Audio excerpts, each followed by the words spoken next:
Selamat datang kembali di channel Robinstad. Kali ini kita akan bahas tentang regresi binary logistik pada data cross section dengan menggunakan aplikasi Minitab. Nah, sebelum lebih lanjut, para sahabat dapat like, komen, dan subscribe untuk mendapatkan video-video menarik lainnya. Jika seorang peneliti ingin melakukan suatu pemodelan sebab akibat dan data variabel dependennya berupa data kategorik, dan data kategorik itu terdiri dari dua kategori saja, baik itu nominal maupun ordinal, sebaiknya kita menggunakan regresi binary logistik. Dalam regresi binary logistik ini, pada umumnya diharapkan bahwa proporsi antar kategori 1 dan 2 itu diharapkan sama atau balance data ya. Kalau dia terlalu jauh itu disebut dengan imbalance data. Diharapkan ya bersekitar 50 banding 50 antara kategori atau 60 sampai 40% gitu ya. Kalau kurang dari situ misalkan 90 lawan 10, nah itu nanti kita menggunakan metode-metode imbalance data. Sebagai contoh kita akan melihat apakah ada pengaruh keadaan lahir kembar, satu lahir kembar, 0 tidak lahir kembar, dan jarak antar kelahiran satu lebih besar dari 2 tahun, 0 kurang dari 2 tahun ya.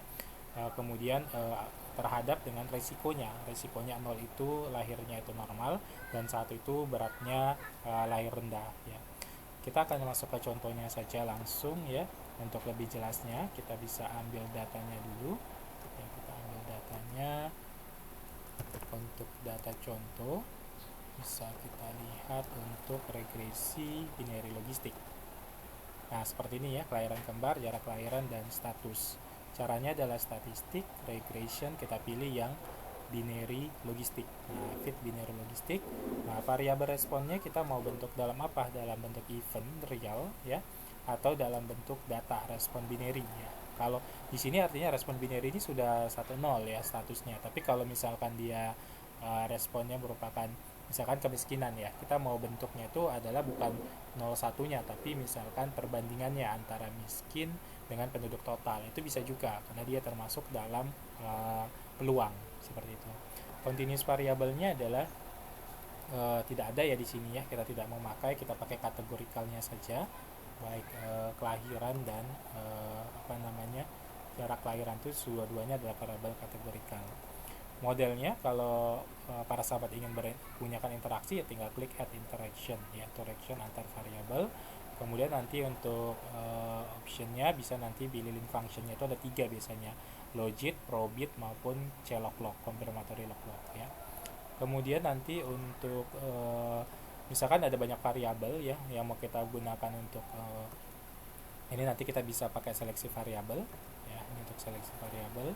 Kemudian nanti untuk validationnya nanti untuk bisa menggunakan pada umumnya none ya, tapi kalau untuk nanti machine learning biasanya pakai keyful atau validation with test set gitu. Nah, kemudian kalau untuk resultnya kita pilih semuanya, selengkap-lengkapnya saja ya, yang semuanya sudah ada. Oke, defaultnya sudah oke, kita tunggu hasilnya. Nah, kita lihat di sini ada perbandingan ya, kode 1 yang lahir rendah itu ada 1000 kasus, yang tidak lahir rendah itu ada 15.000 kasus, total 16.000 kasus ya eventnya. Kemudian untuk persamaannya ada di sini ya. Oke. Kalau kita lihat di sini, pertama adalah uji tentang di sini. Nah, ini ada untuk odds antar kelahiran ya.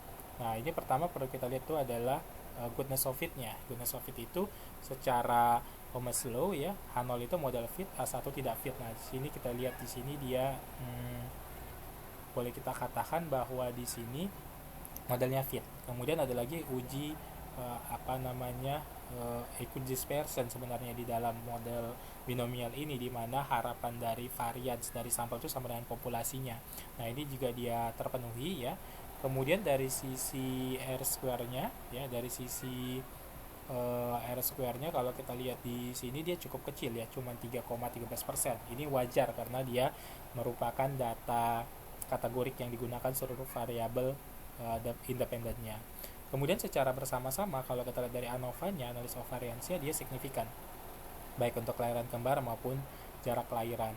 Nah, kita lihat pengaruh per masing-masing itu dilihat dari di sini koefisiennya. Jadi kalau kita lihat ini kelahiran kembar ya, kelahiran kembar ini artinya kalau dia lahir kembar, maka peluang dia untuk berat badannya lahir rendah itu lebih besar ketimbang yang tidak lahir kembar.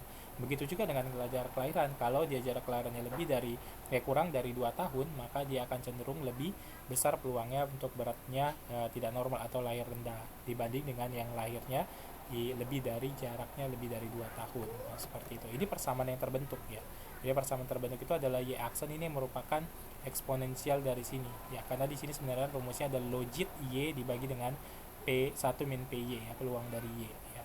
Ini adalah koefisiennya gitu. Jadi kalau dia